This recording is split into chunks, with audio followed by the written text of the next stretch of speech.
GST, Goods and Services Tax, was rolled out on the 1st of July 2017. 1 year since then, the system has been grappling with certain problems. States have also been complaining that they've not received their fair share of revenue and perhaps of the arbitrariness of the reimbursements. Joining us on the phone line from Thiruvananthapuram, Kerala Finance Minister Mr. Thomas Isaac. Mr. Isaac, thank you so much indeed for joining us today on Bloomberg Wind. I'm also joined by my colleague Payaswini Upadhyay. Let me begin this conversation by asking you about, it's been 1 year since the rollout has happened. Do you think the rollout has, in a sense, met all the expectations that the Council started with? Well, GST rollout was smoother than expected. But actual experience since then, last 1 year, have been a bit of disappointment. The expectations were not met. Now, with very sharp decline in the incidence of tax burden, up to some 40% considered to the pre-GST period, everybody would have expected the prices to decline, but it hasn't. Consumer didn't benefit. It was a kind of windfall gain for the corporates. Two, it was expected that the revenues would be buoyant, but revenue growth has been very, very low.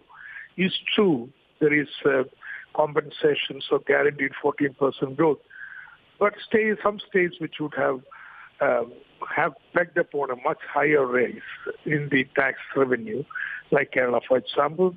Our VAT revenue used to grow at something like 20% for 7 years back to back, and therefore we expected much higher. Now that has not materialized, primarily because of big leakages. The system is not in place. We are still ad hoc decision-making process. And third, I think every state is realizing that there is very little autonomy and freedom, say regarding the rates or regarding certain exemptions that will be given.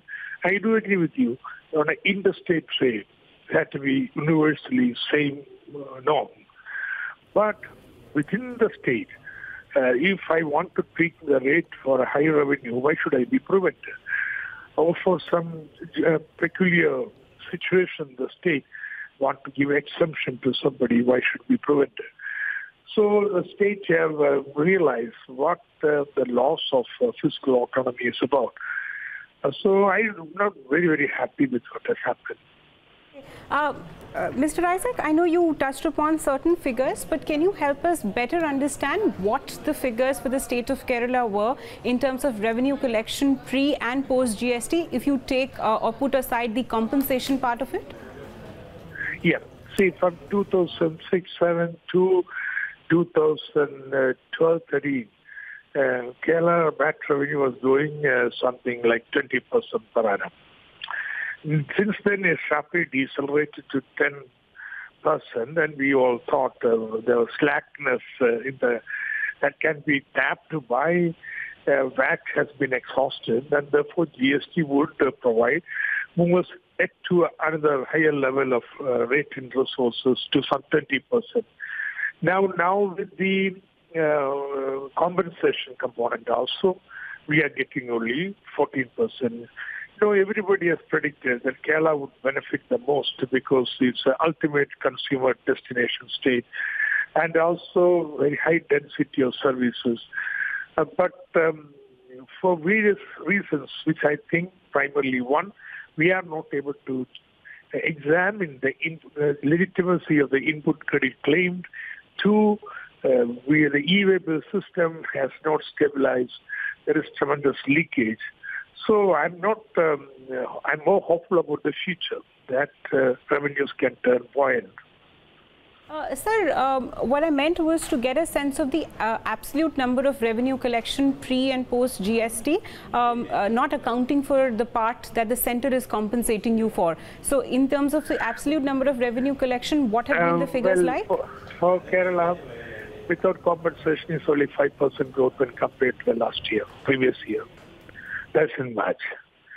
So, but rest has been paid by the central government. But I know there's a whole unclaimed and undistributed IGST line there. It's a huge amount. But very recently, I received the SMS only yesterday that 50,000 crores are provisionally being distributed from this fund, because some 2 lakh crores was there, 50,000 has been distributed, and 25,000 goes to center, 25,000 to the states in proportion about the IGST they were claiming.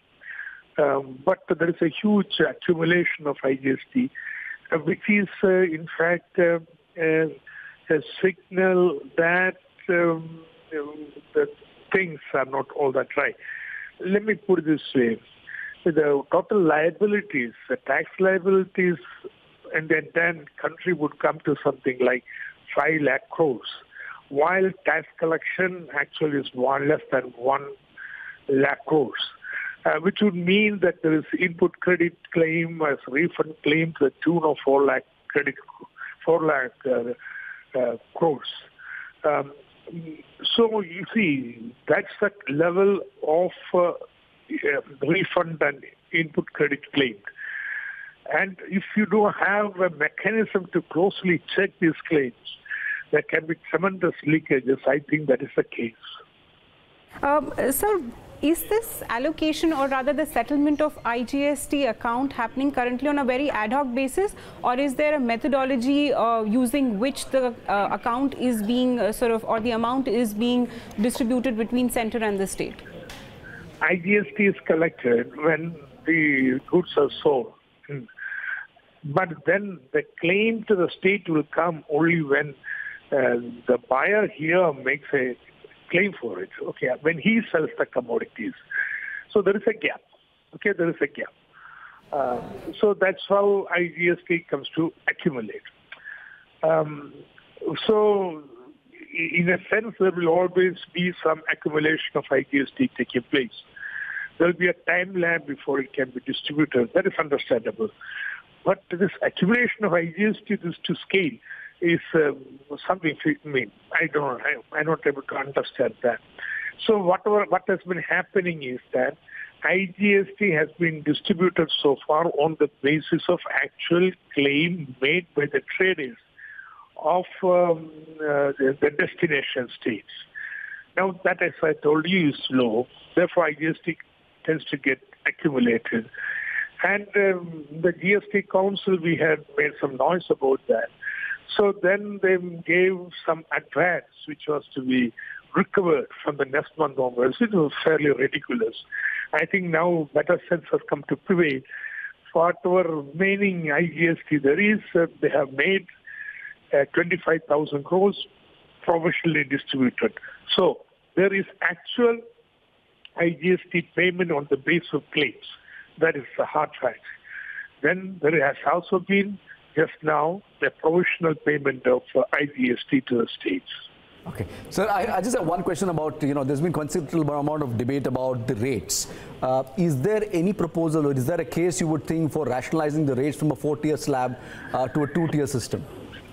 I don't know which country and world these proponents of reducing the rates are living in. Just how do we compare things with the past? What was the situation 1 year back? How many 100 rates were prevailing in India? From there, you have come to 4-8, okay? And there are some exemptions. Such a tremendous simplification has taken place. Now there are the guys who want to now remove 28%. You know what is the implication of that? All these commodities now, the 28% were having combined tax rates of center and state above 40%. Now you want to reduce to 18%? Is there not something called a redistributive justice here? And look, in a country like India, with this kind of mass poverty, this consumer durables and others which are consumed by relatively richer people, you want to think it's a big radical step to reduce the rate for that. I am against it. I want to preserve this 28%. Let things settle down. You don't go on every time the GST Council meets, you make some changes. No, let the system settle down. Let's see the outcome. And then let's decide in an informed manner what changes should take. Therefore, no more knee-jerk reactions.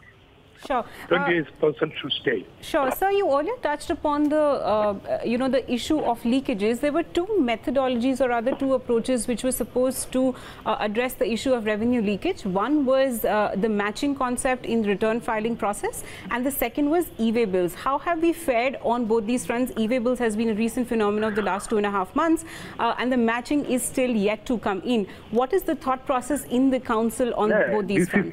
This is the biggest disappointment. No matching can be done. We are collecting tax just on the basis of GST or 3B, which is a summary statement of taxes collected, taxes given, and therefore net payment to be given to the sender, to the tax authority. Now, unless along with all the details of purchases and details of sales are given, how do we match? GSTR2 to be auto-generated from GSTR1, and if there is a mismatch, that has to be validated and so on. This system is just non-existent. In fact, I do not have information even to look into the tax returns given by the taxpayers. I am waiting for December. This December, I don't know what is going to be done. Annual return, how it is done, and so on. So we have no system of matching the returns existing today. And I think that the difference between total tax liability of 5 lakh crores and actual tax payment of less than 1 lakh crores shows the kind of big gap, the kind of scale of leakage that could there be. Second, e-way bill introduced had to roll back because system was not in place, servers did not function. Okay, finally, after 3 months it was introduced. Now the e-way bill is getting stabilized. Right. But e-way bill to be effective in the absence of check posts. I'm not arguing for check posts.